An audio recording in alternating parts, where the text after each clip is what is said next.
Hello, my loves. Continue to update new stories on Reddit, and don't forget, if you like it, please subscribe and like it.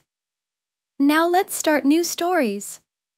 Story: Am I the asshole for looking at my husband's messages? My husband, 39M, and I, 41F, have been married for 1.5 years, dated for 3.5, and have known each other for 6 years.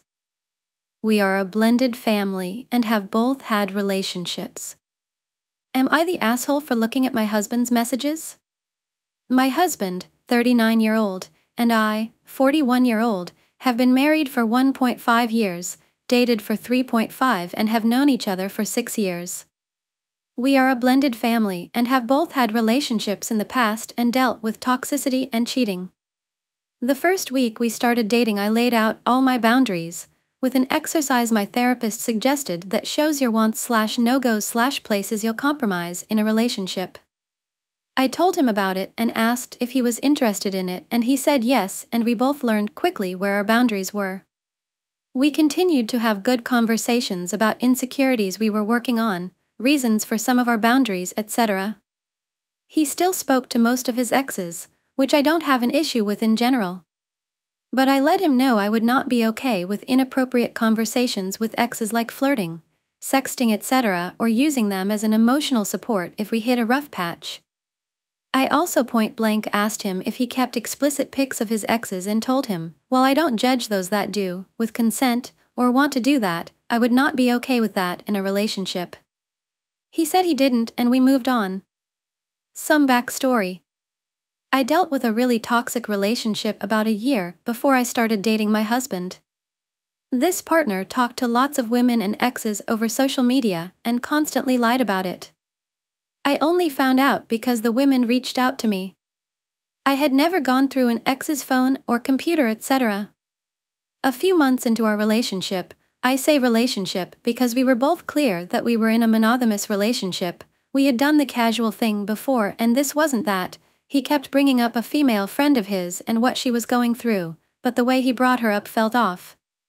I was honest about my feelings, but acknowledged that it could be my anxiety from previous relationships, and I never asked him to unfriend her or anything, just voiced my concern and why. His response was to ask if I wanted to see their messages. I said sure, and he hesitated but said he'd show me when we got back from vacation. He did, and I was super uncomfortable with how they spoke, and I told him so and why. Again, I never asked him to unfriend this person, but asked that he adjust how he interacted with her. After that, he would tell me if he changed his phone code and offer to let me look through it if I needed. I never really took him up on it until a similar thing happened with an ex. To be clear, he wasn't sexting or hooking up or asking for pics, it was flirtation. While some might be okay with that, I wasn't. So I addressed it again, and we went to couples therapy. I have looked a couple other times, but it was more to make myself realize he wasn't doing anything, and this was just me. I never did any kind of deep dives, would just glance at a message thread or search history on social media, and that was it. And things were going okay. I felt we both loved each other, and our hiccups were usually just from stressors in our life. I've told him I don't want to go through all his stuff, as I felt it was unfair to his privacy and that I should work on my anxiety that led to that urge. He said he didn't mind and it wasn't an issue. I still backed off and just left things. For some reason I felt I needed to check, so I went on his account and scrolled to a name, not one I knew, just picked randomly, as I have in the past, and I clicked on it and ugh. The most recent stuff was flirtation like before, but the way they talked hinted at something previous. So I scrolled back. Apparently, this was someone he once dated. He said 10 years ago, but as recent as a few years ago, they were sending in pics, etc. A few months into us dating, on Valentine's Day, he was sending me cute messages and talking about a date night and romancing me. At the same time, he was telling her he'd smack her ass for Valentine's to make her feel better and would drive up to have sex if he didn't have to work. And then told her he'd be using her pics for self-pleasure that night and that those pics still had a hold on him. And he spoke to her in a way he's never spoken to me, in ways I've asked him to for years. I was gutted. Yes, this was a few years ago, but we were dating and I was clear about my boundaries and gave him plenty of outs. And it's not like I've gone through every conversation on his social media. He has hundreds and I've looked maybe 4 since we've been together, so I have no idea if this has happened more or more recent. I confronted him about it, but not out of anger. I started the conversation by apologizing for looking and then told him what I found and how it made me feel. At first, he acted like he had no idea who I was talking about and got his computer out. Then he started asking if we had been fighting and if he'd really said things to me the same day. He's reached out to women when we have rough patches before, but not like this, that I'm aware of. Then when he asked why I looked at her, I said I didn't know, because honestly I don't, I just picked one of the convos. And he acted like I was lying because he's told me stories about when they dated before and I obviously knew who she was, yet he had just acted like he didn't know who I meant. Anyway, it went downhill from there. He told me I'd just cause issues and if just hadn't looked we would be having any problems and I should know he's not the person he was then. And I guess part of me thinks he's right. It's his privacy. But he knows I'd rather be hurt with truth than lied to and I feel like an idiot. So, am I the asshole first looking? Story, AITA for leaving the bar after my boyfriend sang fat-bottomed girls to me for my birthday. Me, 21-year-old, and my boyfriend, 21-year-old, are high school sweethearts and we live together now. I was a thin cheerleader and he was a football player, cliché I know. Since then, I gained a lot of weight and have been very insecure about it because I was the kind of girl my friends used to bully. My boyfriend has always been a jokester and prankster. He always loves to be the funniest guy in the room. We love each other very much, and this is part of the reason why I started dating him. I've always been more quiet, shy, always stayed back when my friends were bullying kids, and I know I should have stopped them, but I was a teenager, so what was I supposed to do? Being in the popular clique away from torment was everything to me. I do love my boyfriend very much, but one thing I would change about him is the fact that he would bully kids. Like I said, he had to be the jokester of the group even if that meant making someone else the butt of the joke. But I never thought he would make fun of me. Fast forward, I love musical theater and singing, so for my 21st birthday it made sense that we would go to a karaoke bar. Also going to the bar would prevent me from eating birthday cake and I don't want to make my weight worse. My boyfriend knows this and that I'm very insecure. Since high school, my boyfriend has matured but still loves to be a joker. Another reason I dated him is because he's good at singing. He knows I love Queen, the band. So when my birthday rolled around and we went to the bar with friends and family, we sung a couple songs, I sing my favorite ones, then grabbed, not my first ever drink, and started drinking a little bit. My boyfriend went up on the stage and announced my birthday and said that this song was for me and started singing Fat-Bottomed Girls. I was so embarrassed and ran out of the bar. My boyfriend was laughing, but when he realized I left mad, he stopped and followed me out. I got on the car and drove away while he was asking me what was wrong. After that, everyone started blowing up my phone, so I turned it off. I went home and locked myself in the room and didn't come out for days. I couldn't help but starve myself. My BF keeps knocking on the door and begging me to eat. I am so embarrassed by my weight I just want it to go away. I'm probably going to come out today, but I don't know what to say to him. My sister, 23-year-old, keeps telling me I was an asshole for leaving like that and that he was just telling me that he loves me no matter how much I weigh through a song from a band he knows I love and that he was being sweet. Now I feel mad, bad, and like I just want to disappear. What do I do? What do I say to him? Story, AITA My friend is having an affair, we plan to tell her husband. I've known 38-years-old Anna since we were in high school. We are part of a group of 5. Now we hang out as families for Christmas, birthdays, Easter, etc. It has been like this for over 10 years. My partner Greg, 39 years old, is good friends with 39-years-old Anna's husband Darren. Anna recently told me she is having an affair with one of their family friends, who is also Darren's sister's ex-partner. At the time, I remained non-judgmental and supportive. Once the information set in and I realized how disloyal and gross the whole situation is, my sense of justice and moral compass came into play. Darren is a good man. Anna says he is a wonderful father and husband, but she just doesn't feel the connection with him anymore despite faking it the last 6 months to keep her secret under wraps. I knew keeping this from Greg may backfire on me if he found out I also hid the secret, so I told him. He is shattered for his mate, and it is eating at him. I've told Anna that Greg knows. She's pissed at me for the betrayal, expecting me to take it to my grave. She knows they're catching up soon and Greg plans to tell him. Anna has not asked for a separation because they have an overseas trip coming up in October. She has told me financially that she can't leave. Keeping in mind, she regularly gets expensive treatments like Botox and taking roids to have her look her best. We want to tell Darren about her affair in 2 weeks. Will we be the assholes? Story: AITA for considering leaving my husband because he wants to get rid of my pets. My husband, 32 years old, and I am 30 years old, have been married for 6 years. We have a 4-year-old kid together, but we have been living like roommates ever since she was born. When we first met, I had 3 cats and a dog, and he seemed to love them and would even buy them treats to give them when he came over. Now he hates them. A few years ago, with a heavy heart, I gave one of my cats to a friend, and my parents took my dog for 2 years to relieve some stress for us as we had just given birth. After 2 years, they wanted to give her back, which I don't mind because I love her so much, but my husband is very unhappy about.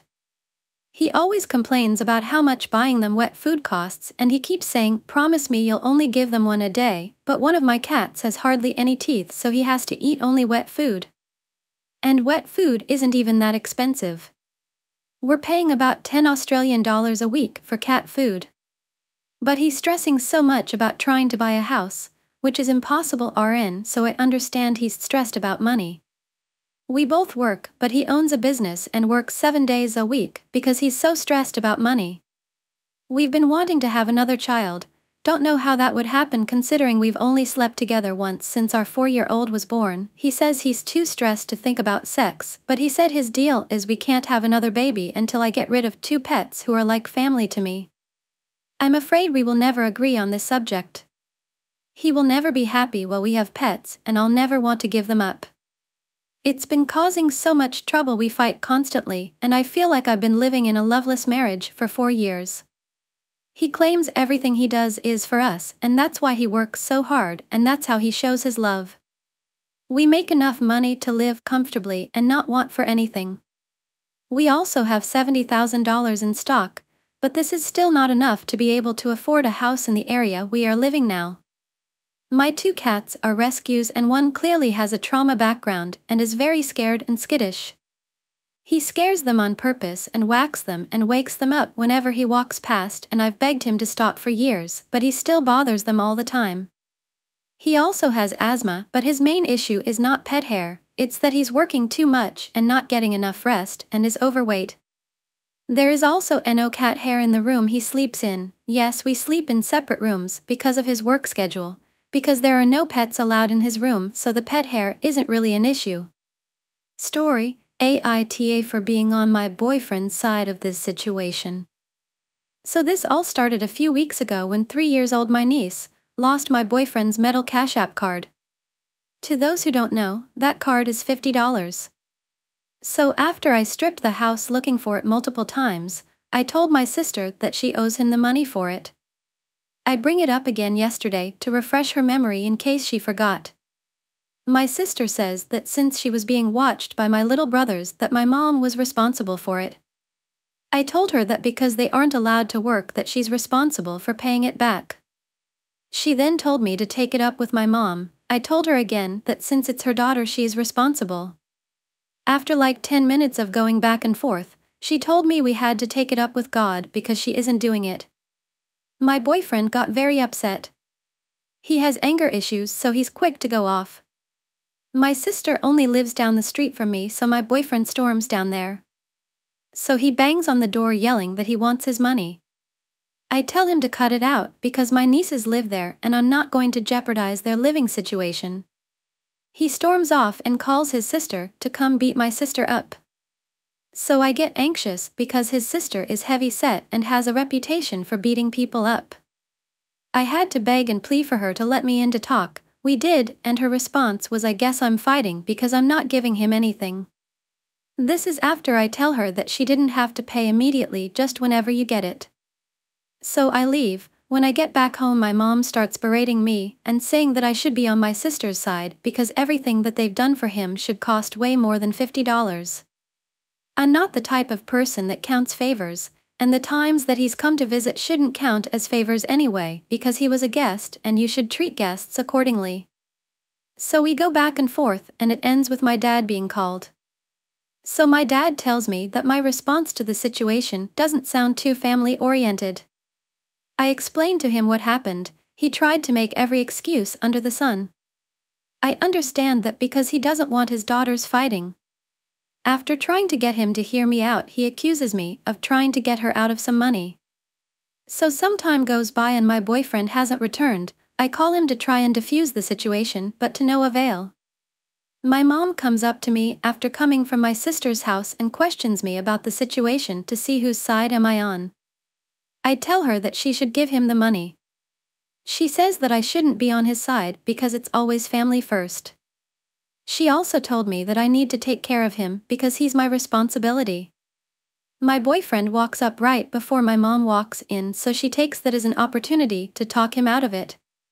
They talk and he stood his ground. She puts him off of her property and says if I feel the same I should go with him. I sat down and hold my head out of frustration. My sister's boyfriend drives by and beeps at me multiple times. I decided to sit with my boyfriend to try and figure out what's happening. He says that his sister isn't coming today, but she is coming. We find out from my little brother that my sister's boyfriend is looking for him with his hand clutched over something. We haven't heard anything since, but I want you guys' advice on what to do. Story: AITA for breaking up with my girlfriend due to her mental health issue. My 21 years old, 22 years old girlfriend and I have been dating for 2 years. We met at college. She is a senior in computer science, graduating in December, and I'd just finished my junior year in health science. Neither of us has jobs during the school year. We both live in the dorms on campus and are together all the time. Our school is in a small town that only has a 2-screen theater and a couple fast food and pizza places, unless you drive over 30 minutes to the next town, so it is pretty isolated. During the summer and breaks, we live an hour apart, so we don't see each other every day. When we first met and started dating, everything was great. We had similar interests and enjoyed doing things together, but we also had our separate friend groups that we hung out with only a few mutual friends. Over time though, she started getting more clingy and protective of her time with me, and every semester it got worse to the point where she was almost constantly suffocating me. I already spent almost every moment that we were not in class with her, and it interfered with attending evening study groups and hanging out with my other friends. When she didn't have class, she started begging me to skip my classes to stay with her. She used to be a little sad when I would want to hang out or study with my friend group in the evenings, but that progressed to her crying and begging me every time not to hang out with them and to spend more time with her. When I was in class, she constantly texted me asking when I would be done and could come and see her. When we were hanging out, every time I got up to go to the bathroom or get a drink, she would jump up and ask where I'm going and why I am leaving. I tried explaining to her that we spend almost all our time together and it's not that I don't want to be with her, but I want to spend time with other people sometimes too. That did not go over well, and she cried for hours, saying she was lonely and didn't understand why I didn't want to stay with her. I asked her why she is so determined that I spend all my time with her and never see my friends, and she said it is because she knows she is going to graduate soon and get a job, while I will still be in school for another year, so she wants to spend as much time with me as we can now, but it's gotten to the point where she is so dependent on me being with her at every moment that it is affecting my studies and my other relationships. I have suggested many times that she try therapy. We even have free counseling provided at school, because it seems like this is not normal behavior and I feel like she has unrealistic relationship expectations. She has always refused and said I am overreacting. The final straw was right before the end of the semester. Since we don't have a lot of extra money to go on fancy dates, we usually go to the movies or to a fast food place. We went to Taco Bell and I got my standard order of a delicious beefy 5-layer burrito. For some reason, the guys who work at this particular Taco Bell have a habit of putting almost all of the filling at one end of the burrito, so one end has almost nothing and the other end is stuffed. I typically take a minute to squash the burrito around to even out the filling.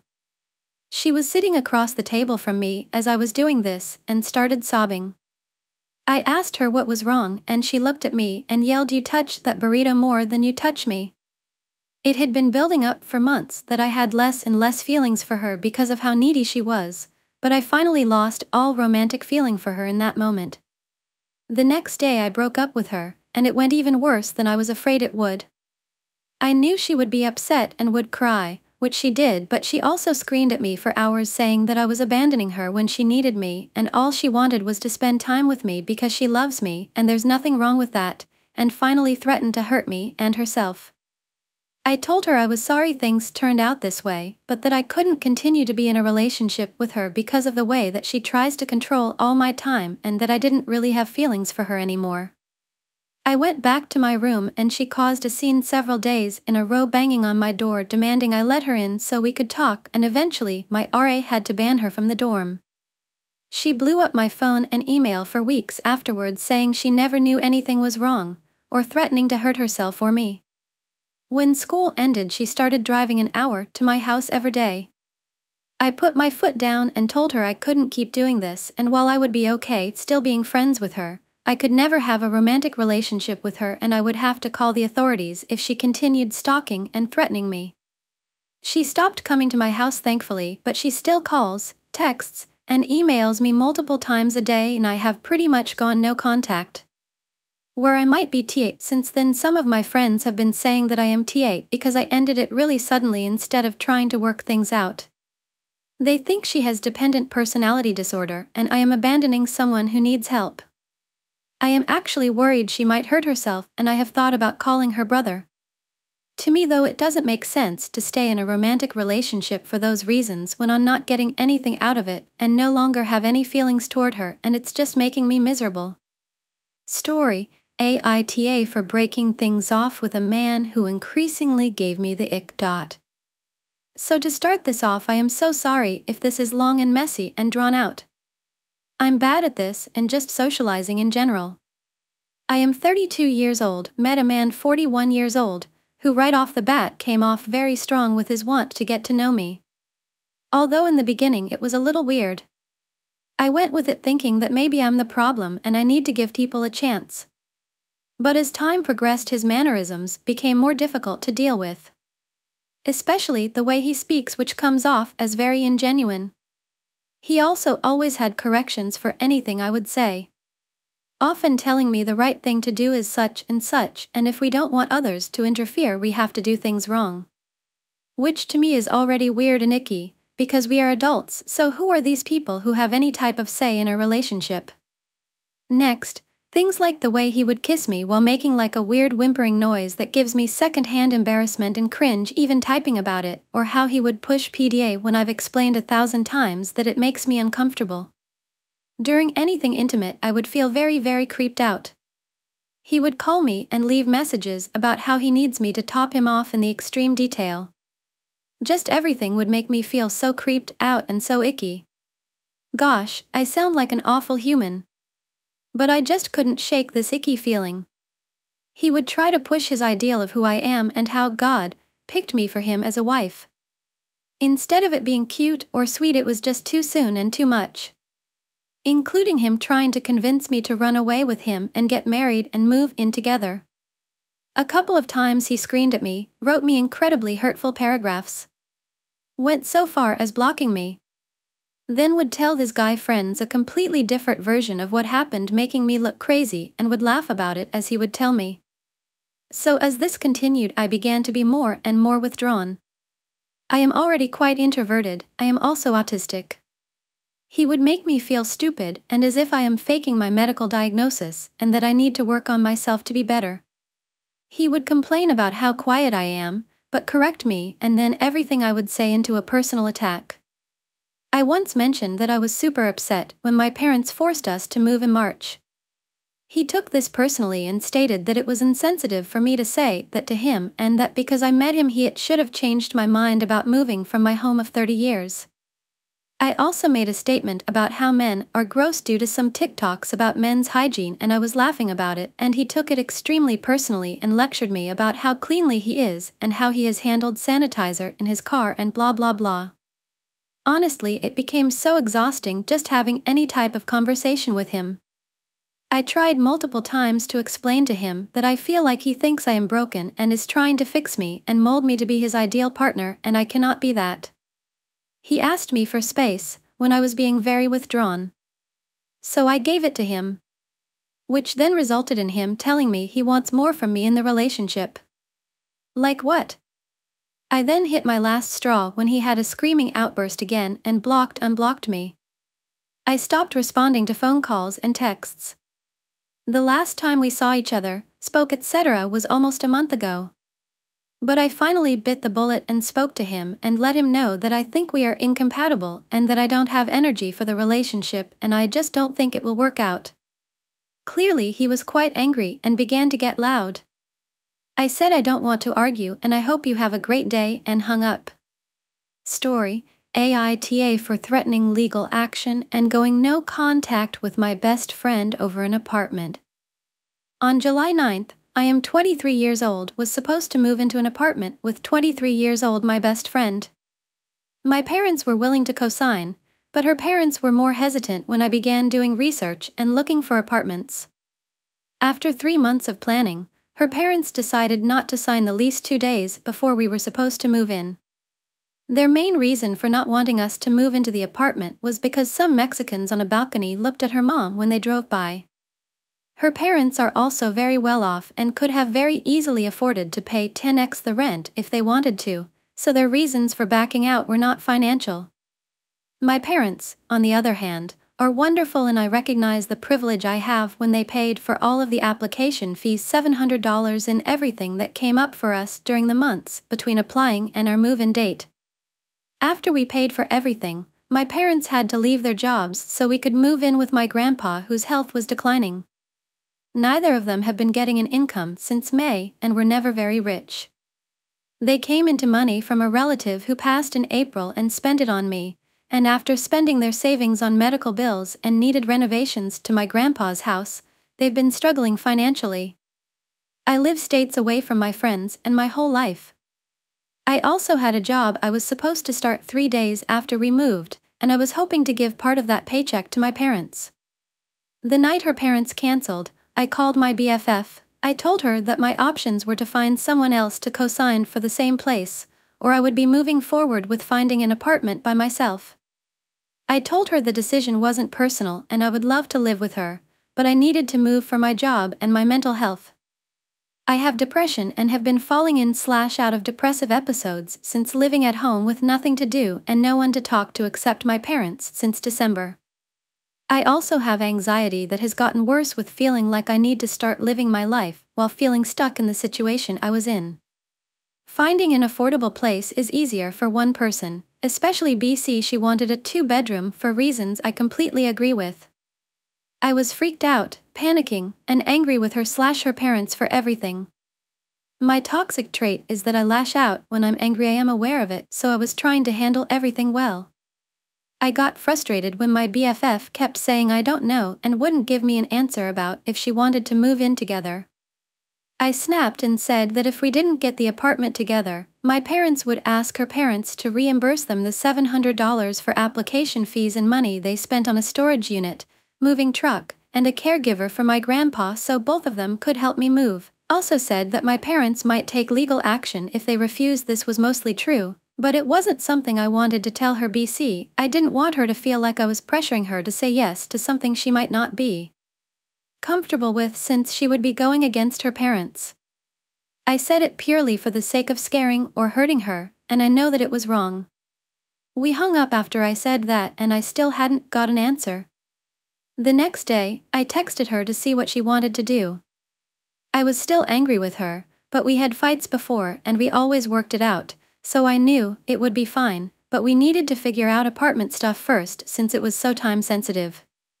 While I waited 2 to 3 hours for her to message me, I figured everything out with the complex, but I needed her agreement by noon so the complex could start the paperwork so we could still move in at the same time. I knew she was at work, but I knew the manager and knew it would be fine if I called. When she answered, I apologized for calling her at work, but I needed her final answer. She, again, didn't give me a straight answer and just kept saying, "I'm at work," over and over again. I told her it was time sensitive and I couldn't wait until she was done at 4 p.m. She eventually told me that she no longer wanted to live with me. I broke her trust by saying her parents needed to reimburse mine for all costs when her parents never agreed to that in the first place. So, it was unfair to expect them to pay for everything even though they were the ones backing out of an agreement that my parents funded for both of us out of good faith. In response, I told her that I didn't fully understand her reasoning and was confused by how asking for reimbursement was breaking her trust. She couldn't answer. So, I told her I was too angry to be able to have this conversation at that time.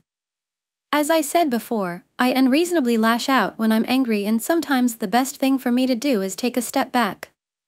I would have been fine if she said no, she couldn't go against her parents, but when she said that, I just felt like she was being selfish and unfair. I asked her not to contact me and that I would reach out to her when I was ready, and I blocked her. I am extremely pissed off at her still and know that if I tried to have a conversation about any of this with her right now and she didn't apologize, I would lose my shit. I feel like all my plans, hopes I had for 6 months were thrown away literally a day before they were going to come true by a person I trusted more than anyone. Some people think I should get over it and hear her side, but I don't think I'm ready to.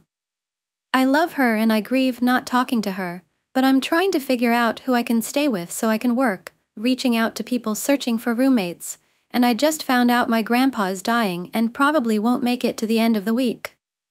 I know her life isn't the easiest, but it's hard for me not to resent her when I feel like everything is going to shit. She didn't seem to care about my life when we called, so why should I care about her right now when everything feels so unstable? Story: AITA for being mad when my fiancé doesn't try to satisfy my fantasies. I am 32 years old, have been in this relationship with 32 years old my fiancés for almost 2 years. I know the title sounds crappy, but bear with me. When I first met her, she was extremely sexual, sending me pictures of her and her kink life, doing things with other men, role-playing, etc. I for one was never able to dabble in that. I am not cis and grew up very traditional, probably doesn't matter, but for the story's sake. I was okay with it, and still am, but I was under the impression she was very sexual by nature. I was not, so I figured, perfect, we can explore together. 2 years in and now we live together.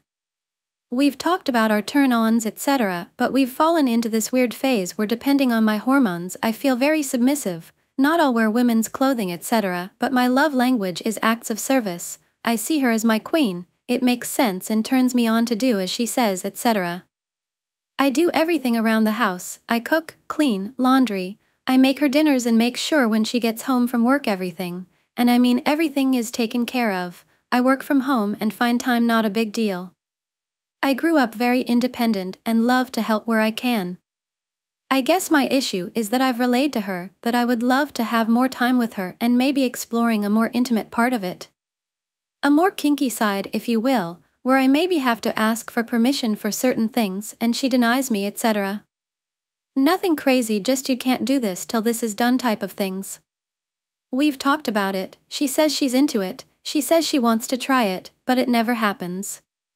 At this point I'm tired of asking for it. She's going to school and building her business, so I understand she is short of time and I try to bring it up on her off days, but instead she's on her phone or decides to go to bed early. I get it, she's tired, don't get me wrong, but there's times where I am tired and still make an effort. I feel dumb mentioning this over and over, only reason I do is because she says she's into it, but her actions don't match her words. For we talked about doing some intimate stuff tonight and I expected her to take the lead as I have mentioned, But instead she said she was going to bed, and when I went up to bed 10 minutes later she was asleep and disregarded me. I love her, I just wish she would live up to her words, or tell me the truth off the bat. Story, AITA for breaking up with my BF before college. Me and my boyfriend have been dating for 2 years on and off. We met sophomore year but started dating junior year, and we have broken up about 15 times since then. It's senior year and we literally just got back together after we took a short break because of an argument that developed from me just voicing my concerns about his friendship with another girl. I am not the kind of girl who is totally against my boyfriend having a girl BF, cause I have guys who I consider close friends. My only issue was that the girl, let's call her Sally, was actually into my BF, let's call him Josh. Apparently, since freshman year Sally and Josh have been really good friends, but they never dated. After Josh and I started dating I realized how close Sally and him truly are. They go everywhere together, and at first I thought they were sister and brother, but nope. Anyway, I won't go into too much detail, but I wanted to go out with Josh because YK, he's my freaking boyfriend, and I just wanted it to be us because I haven't seen him in a while as a result of me preparing for college. He agreed to pick me up from my house and we would go out to lunch. By 12 p.m. he was at my house and I was heading towards the front passenger seat when the window rolled down and fucking Sally told me to go to the back. Josh never said anything about Sally coming with us, so I was shocked. Al asked her why she was here and she told me Josh called right after we got off the phone and asked if she wanted to come. He didn't even run it by me because he knew I would have said no. I told her I'm not getting in the back because this is my BF's car and usually the girlfriend would sit in the front. Josh told me to get in the back and that it wasn't a big deal. After a while I gave in cause Sally clearly wasn't moving. For the next 2 hours I felt like I was interrupting a date between Sally and Josh. When we were going home Josh dropped off Sally first and came inside the house with me cause he clearly just wanted to have S3X. I basically told him no and that I'm really mad that he invited Sally because I just wanted it to be us. I then told him that I feel like I'm not his GF and Sally is, and that he should just be with her and not me because they clearly both a thing for each other and I'm tired of acting like I don't see it. He basically shut down everything I said and told me him and Sally were just friends. I told him that we should just end this because I don't have the emotional strength to deal with this anymore. We're both going to college soon and I just feel like he was going to cheat on me or break up with me then. He called me a selfish TCH and told me that he was hurt that Elle even thought of him like that. But I still believe what I was thinking in that moment. Story, AITA for being upset with my boyfriend's mom. I'm 19 years old and have been dating my boyfriend for over a year. When we started dating, I was living with my older sister and commuting over 45 minutes for work. My boyfriend's family offered for me to move in with them until I got more money and could get on my feet. They kept reassuring me that I didn't need to feel rushed in moving out, that they enjoyed having me there. I moved in mid-October and it's now July. After Christmas, everything with his mom changed. She started getting more controlling with how much me and him were going out. We had to sleep in separate beds, etc., which at the time was fine. I tried very hard to maintain rules and expectations. Around March, his little sister caught me vaping. I didn't tell his family that I was vaping because I knew that he had family that had issues with lung cancer. I honestly thought that she didn't see it because she never said anything about it until months later. She didn't tell her mother about it until the end of May. When she told her mom about it, it was during his brother's birthday. Then her birthday was a week later. Then his stepdad went into the hospital. It never seemed like a good time to bring it up and apologize. I waited until what I thought was a better time. His mom started an argument with him a few weeks ago and accused me of awful things.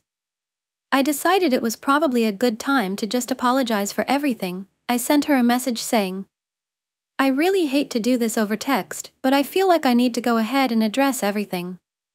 Firstly, I want to apologize. I know that Zoe told you what happened with the vaping, and I want to clarify that I never intended to put you or her in that position. When everything happened, I was in the middle of a panic attack. I made a spur-of-the-moment stupid decision to grab it to try and calm down, and Zoe walked in at the wrong time. I felt awful and had hoped she didn't see it because she never said anything about it at the time. I understand though now that she did, and truly I am really sorry. I haven't avoided discussing this with you out of negligence. With recent birthdays and Stavo being in the hospital, it just never felt like the right time to bring it up. I also felt like it was something important that needed to be explained properly, and I have struggled to find the right words to say that show how sorry I really am. I also want to clarify that I really don't drink. The fake ID I own is for attending concerts and other venues when we travel. I'm not saying I never have, but it's not something I actively seek out because I truly don't like the way alcohol makes me feel, nor do I enjoy being around people heavily intoxicated. Isaac has always been a positive influence on me, encouraging me to pursue good things. I know I might not be what you envisioned for him, but I do love him, and I am committed to loving him in the way he deserves and to becoming a better person every day. I truly appreciate everything you have done for me, and I am grateful for the opportunities you have given me to be part of your lives, as I'm sure at times it's difficult having me around. I deeply value our relationship and wish for it to grow into a genuine friendship. However, I can't help but feel that you really don't like me, which sucks because I am really striving to gain your approval. I have a lot of love and respect for you, even though at times I am incredibly poor at showing it. It's been very hard for me to find my place in the house because I've been so used to being the mom figure instead of having the mom figure myself, so trying to find that happy balance of doing things to help but not taking over has not been easy. If there are any specific expectations or standards you have for me, I would be more than willing to listen and strive to meet them. And on that same note, if I am ever doing something wrong, or there's things you'd like me to change that you haven't told me about, please don't hesitate to talk to me about them. Again, I'm really sorry for everything, and I have been actively working to correct my mistakes. If you're okay with it, I'd really like to work on earning your forgiveness and building a better relationship with you. I didn't hear anything from her for almost a week aside from nasty glares across the kitchen. Then today I received a message from her saying, "It has taken me a few days to process your text and put my thoughts into words. My frustrations haven't stemmed from whether or not I like you. I do not choose my children's love interests. I love and support my children, full stop. In our home we have boundaries and expectations. We believe that relationships are built on trust and mutual respect and consideration. I lost my sister to lung cancer, and vaping leaves us behind nasty toxins. No one smokes or vapes in my home, and certainly not in my daughter's room. I believe that not apologizing for months was more about a lack of remorse than timing. Story: I don't want to be here anymore. Long story. There's just too much pain for me to handle. I feel I either die or go insane. There have been good moments in my life, but am constantly reliving the bad. It started off when I was living in Georgia. My mom had got on drugs really bad when I was 4 years old, and my sister was 6. Remember her and my dad always arguing BC of it, waking up to mom holding a knife towards dad and then screaming at each other. Was every day and every night. Along with living in a bad environment, constantly getting robbed, my parents allowed a homeless guy to live with us for a while, and he would lock me and my sister in a room and beat us and cover my mouth. Just a lot of bad shit. Until one night my dad had enough, and I remember vividly him laying with me and my sister and telling us we were leaving in the morning to Kentucky to live with my grandparents. So the next morning we woke up, threw a bunch of shit in the car and left my mom, can remember her chasing behind us and screaming not to leave. But my dad thought that would be the best thing to do for our lives. So we made it to KY, and I met my grandparents. My grandpa was my dad and uncle's stepdad, and my mama was their real mom. When we first got there it took a long time to warm up. My grandpa and grandma had to drag me and my sister out of the corner, and I remember just screaming, "I hate you and I want to kill you," and I didn't even know them. Grandpa made me pick a switch. They were very strict. Eventually we warmed up to them and settled in. Dad stayed with us there. Not long after being there my dad had decided to take me and my sister to his friends down the road, and they were all drinking and playing guitar. Having a good time. till we all eventually headed outside on the porch and in the yard. Me and my sister stayed on the porch and was hitting a punching bag. And this is where the trauma in my life got worse.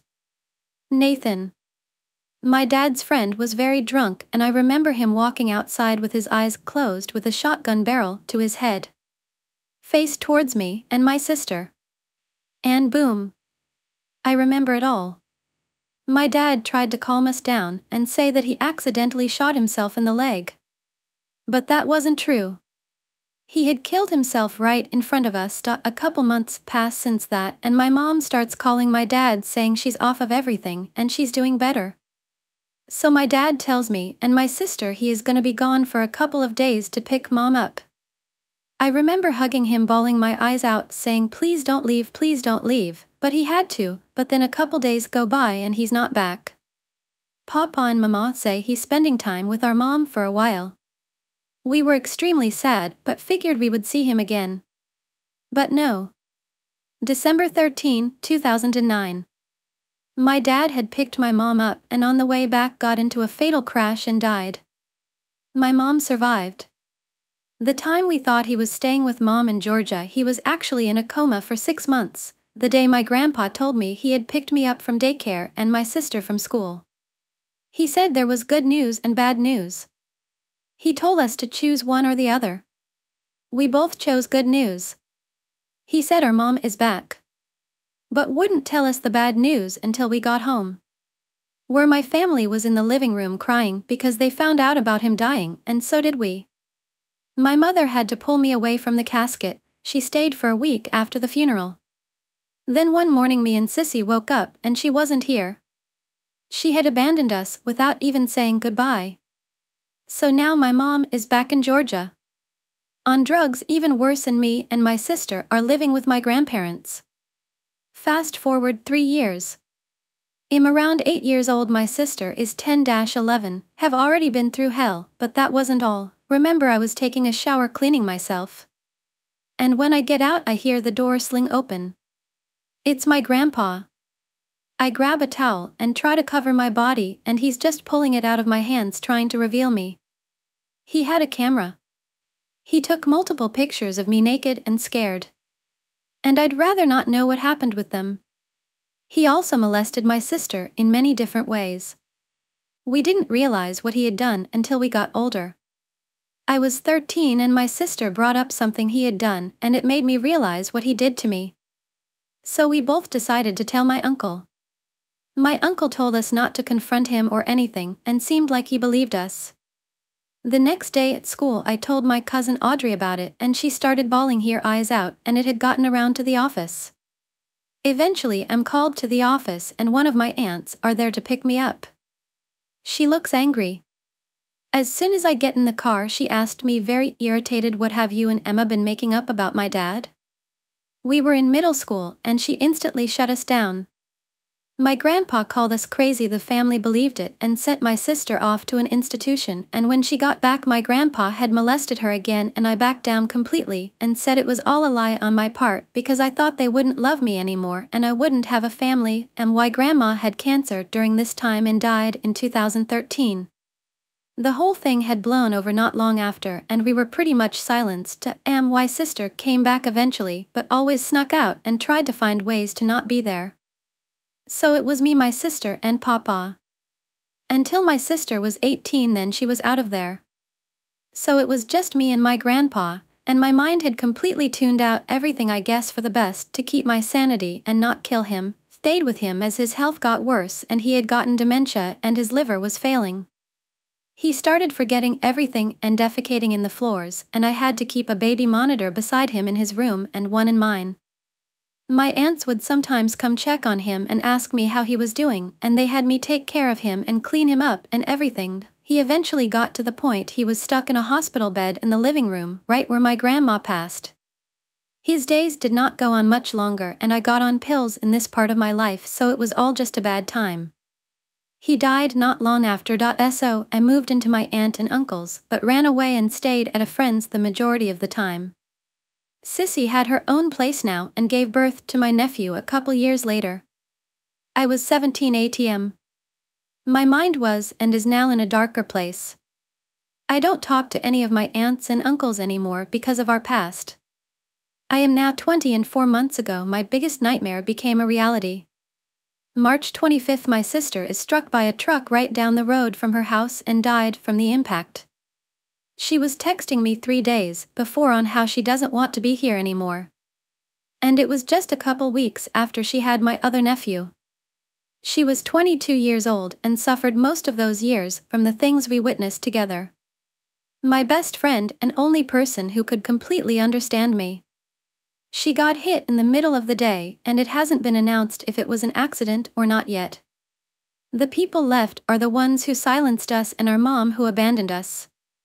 Which I just recently moved her down here because she doesn't have a car and she's addicted pretty bad. It sucks that after all these years she can be here after my sister dies, but I'm still the one that had to bring her here or it wouldn't have happened. I have chosen to forgive her even though it's hard. But everyone in my blood seems to get taken away tragically. My full-blood aunt was also hit by a car in Georgia, and I fear death is coming after me next. So while I'm here I want to be the bigger person before I go. I think of suicide a lot and it has gotten worse. But I am getting into psychiatric care here soon and I hope that might help. Either way I'm going insane and wish that me and my sister could have at least had a chance and wasn't mentally messed up from the start. I'm trying not to bring destruction all around me from being so broken. I know it's a lot to read but I wanted to be heard from somewhere. If anybody has any advice for me please let me know. Story, 14 years and I kept your secret. It costed me myself. When I was 14, my boyfriend broke up with me, and I had the bright idea of dating his best friend right afterward. Well, after 2 months of dating Chris, I knew it was not going to work out. I didn't have feelings for him like he did for me. I told my mother I was going to break it off. She told me not to. She said that Chris was a very sweet kid. And he was. He was nice, but I just didn't like him in that way. I tried to tell my mom this, but she didn't want me to make the same mistake my sister did and miss out on the nice guy. So, I kept seeing Chris a little while longer, even though I really didn't want to. It slowly got worse. My mom separated from my stepfather in 2010 and moved into the same apartment complex that Chris and his family lived in. He only lived a few doors down. I could see his apartment from my bedroom window. Mom and I moved into the apartment complex, and I started riding the bus with Chris before and after school. I made sure to always keep a smile on my face. Maybe I would learn to love him like Mom said. I used to sit in my closet and cry. I swear I hated myself. I wished I could just develop these feelings with a snap of a finger. I wished I could look this boy in his eyes without wanting to run. He would hold me and cuddle me. I couldn't let how I really felt show on my face, or else Mom would get upset. This is where the story gets complicated, and if you're still here, thanks. I'm not sure how or when or why it started, but Mom pretty much said I was not being flirty enough with Chris through text, not texting like a girlfriend. Makes sense, since I did not want to be his girlfriend in the first place. But I was trying my best. I felt like I failed her. So, Mom took over. She started texting Chris, pretending to be me.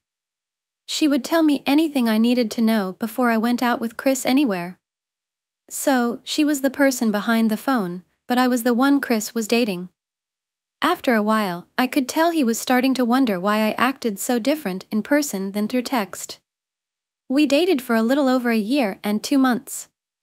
At some point, Mom suggested to Chris that he should also join the community play I was in after school. One more place I couldn't hide, had to keep pretending to be the girlfriend around my castmates. She even invited him to go out of state and meet family with us during Christmas. God, I hate this memory. I remember telling her I didn't want him to go. She told me it wasn't a done deal anyway, his parents probably wouldn't let him go. I prayed and prayed he wouldn't go. My heart sank when I felt the car pull into his driveway and I heard his parents talking to mine. For the entire 10-plus hour car ride there and back, including the entire 4-day vacation, I had to put the mask on. Smile when he cuddled me.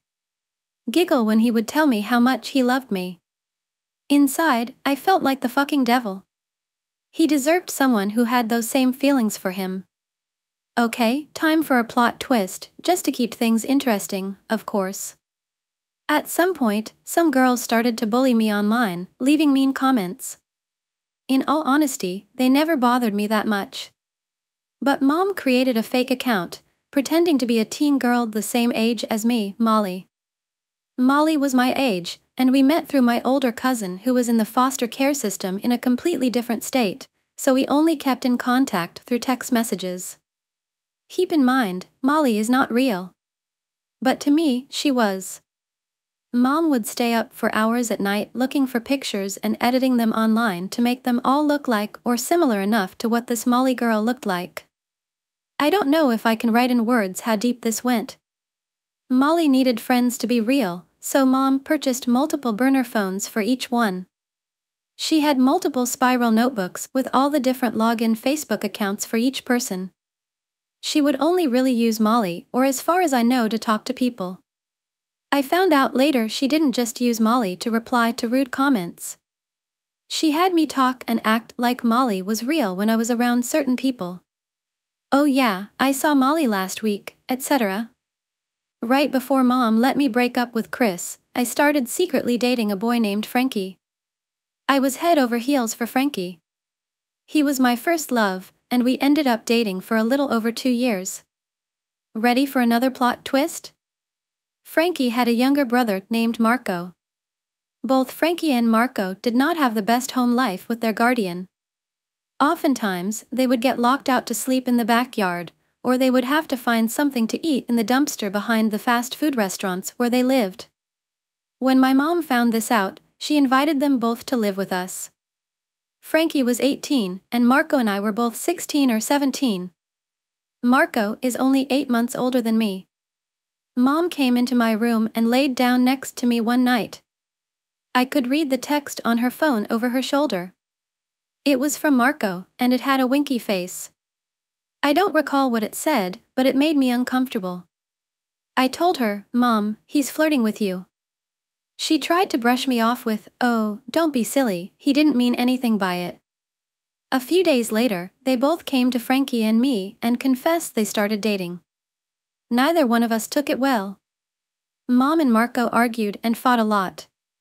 It was almost every night we went to sleep listening to an argument. After a while, Frankie and I broke up, and he moved out. No one knew Mom and Marco were dating. It was a secret, one that couldn't come out. Why? Because Mom was trying to get custody of my brother's 3 kids because he was, and still is, struggling with addiction. I couldn't let anyone find out about Marco and Mom for my niece and nephew's sake. That's why I always kept my mouth shut. That, and I felt my mom deserved happiness.